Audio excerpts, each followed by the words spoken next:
Madi baba. Ndaya nawo kama customers yedaya. Ndo vari kuda masinti. Vanga vachivoda 70 kg chete. But havane vane mari kuno. Chimwanzo uzva vari kutaura.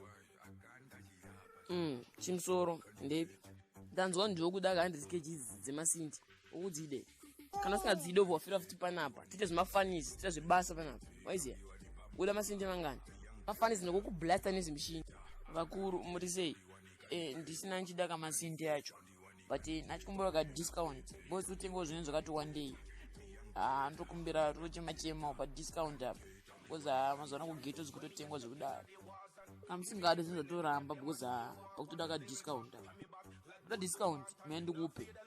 Next time musaine madhokoreta.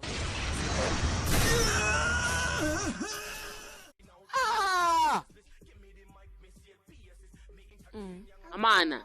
Mjara muda sei kwa mana. Makasuma anga ni mara ya mjara. Anga tutamba mjara kwa mawaro iri. Mjara msechi yoyo. Mune zota mablo makasuma. Mchibaba chia man. Chi. Aunduze zokuta wa business ra.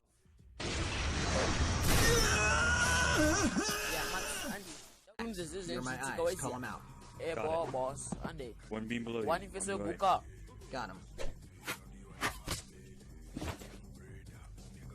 Yeah. Multiple beats my face coming up. Stay below. Ayo, batwa. Okay. Mr. One uyo. Alright. What the heck? Itila bini go. No one. Project zangu. Nitundragi. Parushata. Oti mumbati kila bini. Nda marata muroweni sniper. Asikufana kushika building rangu. Banje zangu. Yepani. Nda unataka kila bini right now. Bo baba. Kila bini ndo kutomuda. Kila bini. Yeah, ufana tazo kuti mbati nasi. Usingatoyendwa.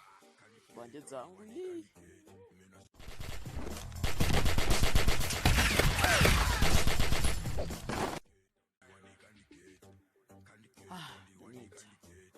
Professor Bemarata uyo, aripo.